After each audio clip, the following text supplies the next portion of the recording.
మహారాష్ట్ర ఎన్నికల్లో ఈవీఎంల వల్ల సరిపోయింది అనేది ఒక ఆరోపణలు వస్తున్నాయి. దీన్ని ఈవీఎం ఉండాలంటారా, మీరు పోస్టల్ బ్యాలెట్ పోవాలంటారా, ఏమంటారా యాజ్ ఏ ముఖ్యమంత్రిగా? నేను ముఖ్యమంత్రి కాదు, కాంగ్రెస్ పార్టీ విధానమే ఈవీఎం కాదు, బ్యాలెట్ మీద ఎన్నికలకు పోవాలని కాంగ్రెస్ పార్టీ విధానము. కాంగ్రెస్ పార్టీ కార్యకర్త నుంచి ఏఐసిసి అధ్యక్షుడి వరకు ఈ దేశంలో జరిగే ఎన్నికలు బ్యాలెట్ పేపర్ ద్వారా జరగాలనేది మా పార్టీ విధానము. ఎవరమైనా ఆ విధానానికి కట్టుబడి ఉంటాం, అది మా పార్టీ విధానం.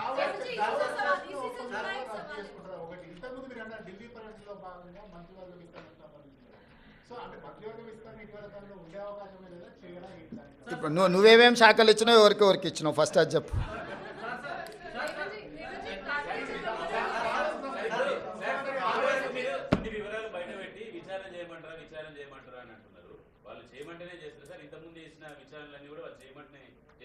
వాళ్ళు అడిగితేనే చేసినాం కదా, అసెంబ్లీలో వాళ్ళే అడిగినారు కదా విచారణ చేయండి మీకు దమ్ము ఉంటాయని. వాళ్ళు సవాల్ విసిరినందుకే కదా. సాగునీటి పారుదల దాంట్లో వాళ్ళే సవాల్ విసిరినరు, దీంట్లో వాళ్ళే సవాల్ విసిరినరు, విద్యుత్ దాంట్లో. ఇప్పుడు కూడా మిగతా దాంట్లో కూడా నన్ను పోలీస్ స్టేషన్లో పెట్టమని ఆయన్నే అడుగుతున్నాడు. సో ప్రతిపక్షానికి ఇవ్వాల్సిన గౌరవం మేము ఇవ్వాలి కదా, అడిగినప్పుడు చేయకపోతే బాగుండదు కదా.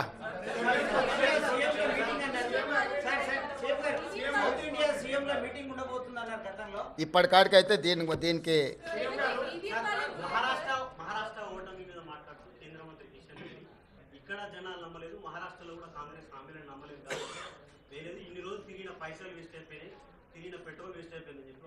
కిషన్ రెడ్డి గారికి ఒక విషయం స్పష్టంగా మీరు చెప్పండి, మీ ద్వారా నేను కూడా చెప్తాను. ఈ దేశంలో 2 లోక్సభ ఎలక్షన్స్ జరిగినాయి. లోక్సభ ఎలక్షన్లు అనేటివి ప్రధానమంత్రికి సంబంధించిన ఎన్నికలు. ఒకటి కేరళ వాయనాడ్లో ప్రియాంక గాంధీ, 2 నాందేడ్లో మహారాష్ట్ర. మహారాష్ట్ర మేము గెలిచినామని గొప్పలు చెప్పుకొని జబ్బలు జరుచుకుంటున్నాడు కిషన్ రెడ్డి. అక్కడ ఈ 2 పార్లమెంట్లల్లో నరేంద్ర మోడీని ఓడించి అక్కడి ప్రజలు రాహుల్ గాంధీ నాయకత్వాన్ని, మల్లికార్జున్ ఖర్గే నాయకత్వాన్ని బలపరిచినరు.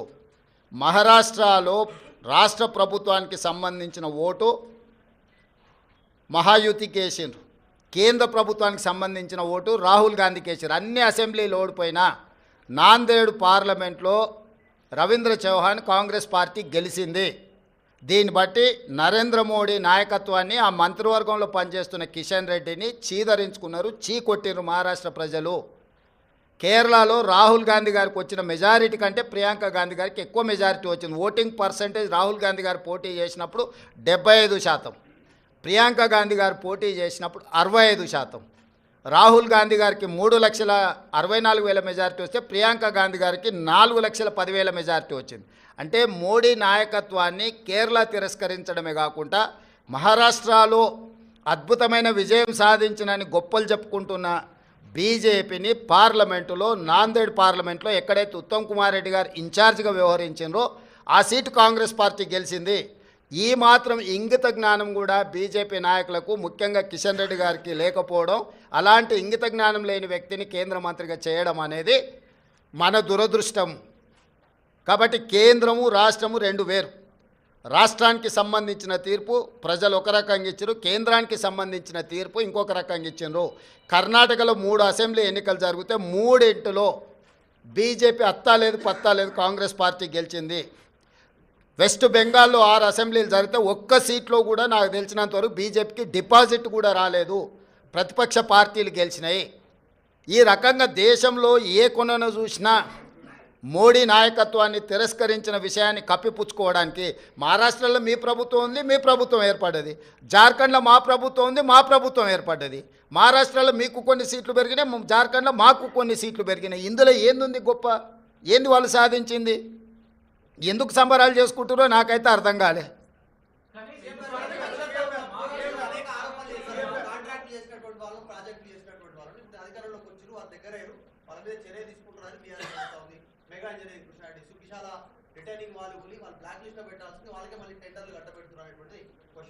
అవును, అంతకుముందు వాళ్ళు టీవీ 9 ఏబిఎన్ నిషేధించారు, నీకు గుర్తుందా? తెలంగాణ వచ్చిన వెంబడే. ఇప్పుడు ఏం చేద్దాం చెప్పు. ప్రజాస్వామ్యంలో ప్రతిదానికి ఒక విధానం ఉంటుంది. వాడోడో ఎల్లయ్య పుల్లయ్య బోడిగాడు ఏదో చెప్పిండని చెప్పి అట్లా వ్యవహరించదు ప్రభుత్వం. ఏది వ్యవహరించాలన్నా రాజ్యాంగ పరిధికి లోబడే వ్యవహరిస్తుంది. ఇవాళ విచారణ వచ్చిన దానికి విచారణ ఎదుర్కోకుండా ఏందేందో వాదనలు తీసుకొస్తారు. ఒక్కటి పిచ్చిగా ఒకటి క్లారిటీ పెట్టుకో, సైకో రామ్ అంటే తెలుసు కదా, అంతే. ఇక ఆయన పరిస్థితి ఆయనకే అర్థం కావట్లేదు. ఆయన పక్కలో ఉన్న వాళ్ళే పక్కకు వచ్చి ఫోన్ చేస్తారు, అన్న ఇటు పిచ్చిలేసినట్టుంది, ఏందేదో మాట్లాడుతుండు. కాబట్టి ఇప్పటి నుంచి సైకో రామ్ అని ఫిక్స్ అయిపో. Thank you.